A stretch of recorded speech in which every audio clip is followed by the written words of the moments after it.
I'm here at this point,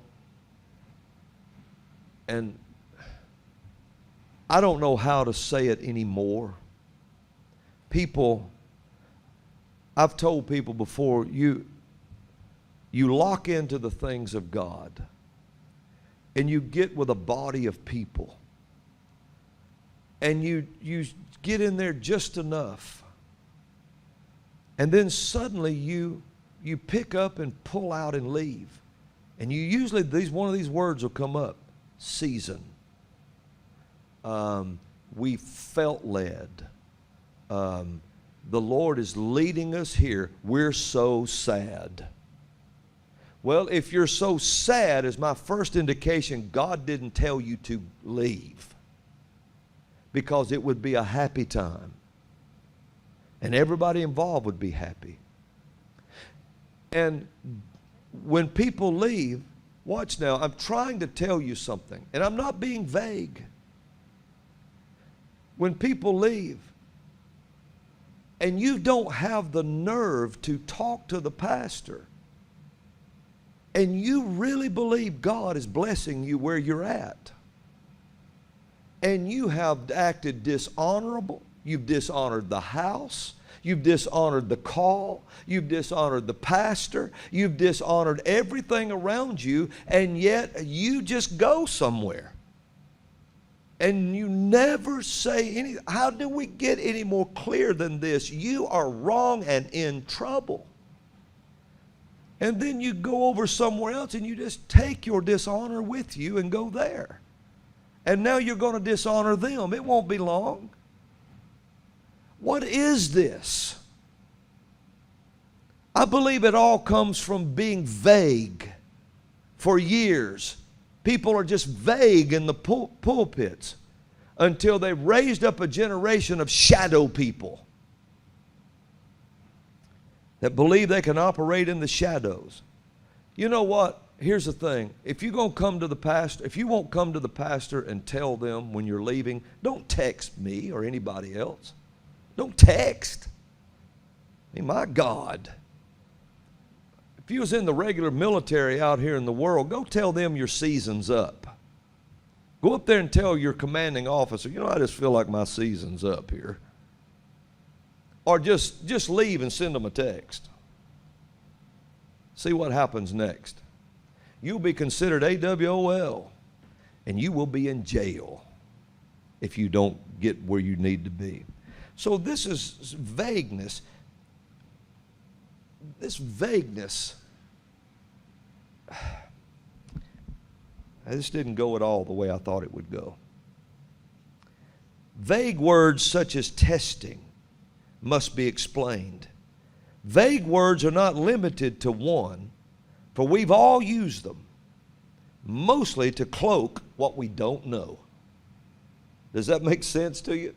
We use these vague words mostly to cloak what we don't know.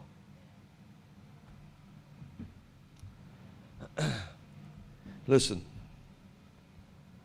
we're in a very strategic time in the world.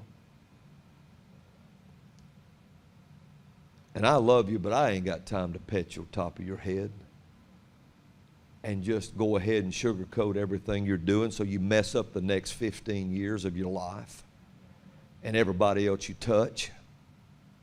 You need to hear some clear, clarion words. And if you're really serious, you'll be grateful for hearing it and make the adjustment in your heart so that you can get your feet back on this path and run your race swiftly. This thing has, we are in a time that you're not,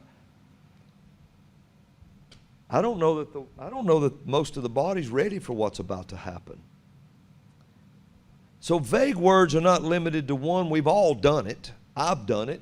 Everybody preaching's done vague words before. And what that was, it was nothing but to cloak what we don't know. But if you can sound mysterious about it when you say it, people don't question what it means. I mean, think about it. There's coming a shaking. It's coming a shaking, and it will quake you all over. people say, oh my God. You know what that's like? That's like that, isn't it? It's just like this. Somebody has a pain in this general area right here.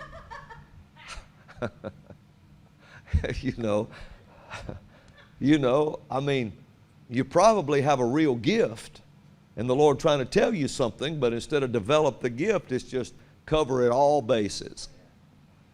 I've been guilty of stuff, and you have too.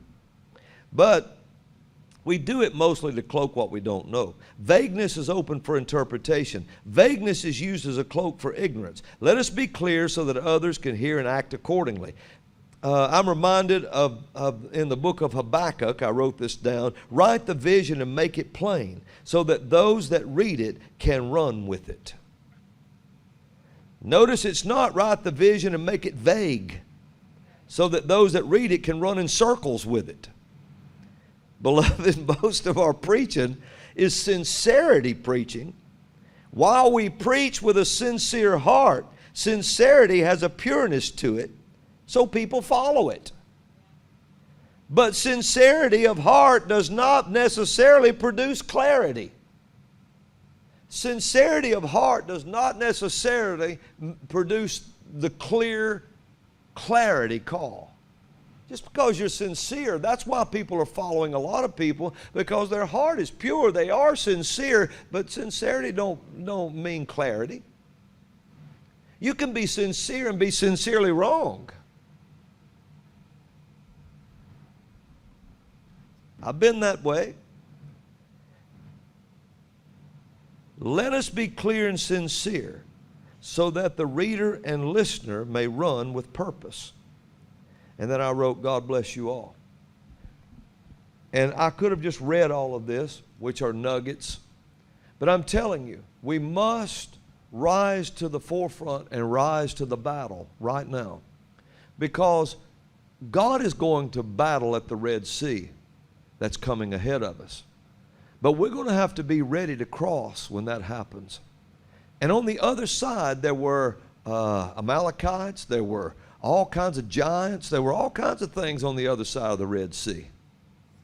And we're going to have to be ready now to go to war again when we get across that sea. Oh, Brother Robin, we got to go into another spiritual battle. Listen, if you ain't fighting, you're retreating.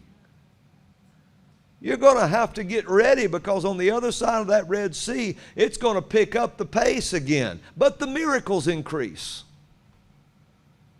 Hallelujah.